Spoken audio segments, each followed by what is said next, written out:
Okay, hello. So what I'm going to do now is just show you a couple of examples of the way that firms have different levels of diversification. And the two levels of diversification I'm going to show you here is by going to two websites. Both companies are called Woolworths. One's Woolworths South Africa, one's Woolworths Australia, just to show you this example of diversification in the related constrained and the related linked diversification. So related to constrained diversification, less than 70% of revenue comes from the dominant business, and all businesses share product, technology, and distribution linkages. So let's look at this related constrained. Whoops, that's the wrong button. Let me go into share screen. And I'm going to now go into this company here.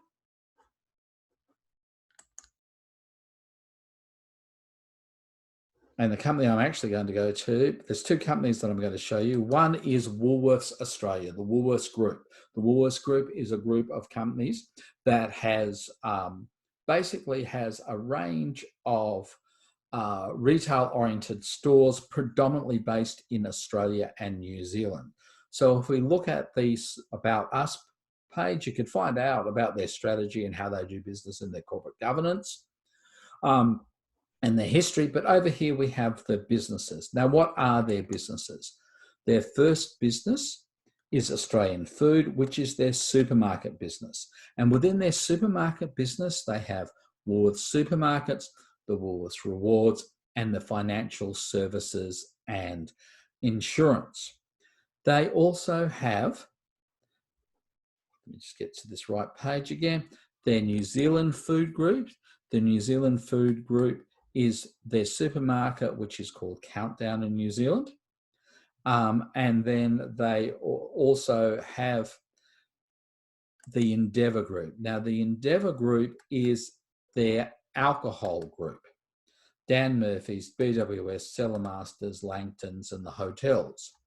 Now, in their structure, as you can see, they've got effectively two broader businesses, each of which have roughly 50% of the operations of the firms. Within those sub areas, they also have other business names. And we could in fact talk about that as a tiered business.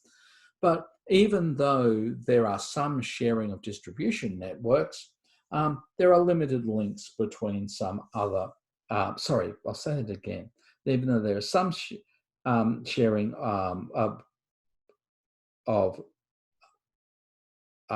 sorry, I'll state that again.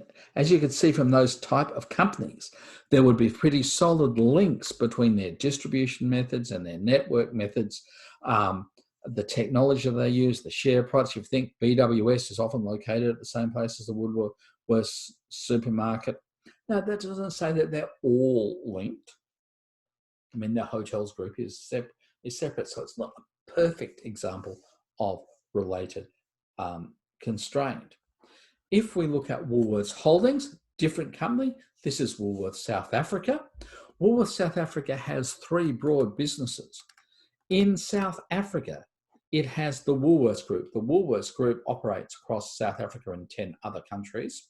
It is effectively a department store chain that has supermarkets as well.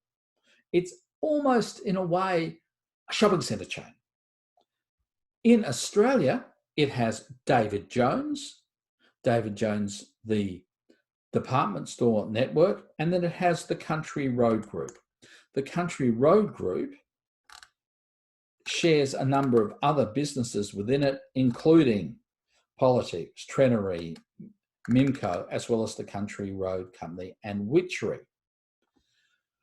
Even though they are all within the same portfolio, the same sort of retail area, South African operations operate effectively completely separately from the Australian operations, and David Jones and the Country Road Group operate with only minimal links between the two areas.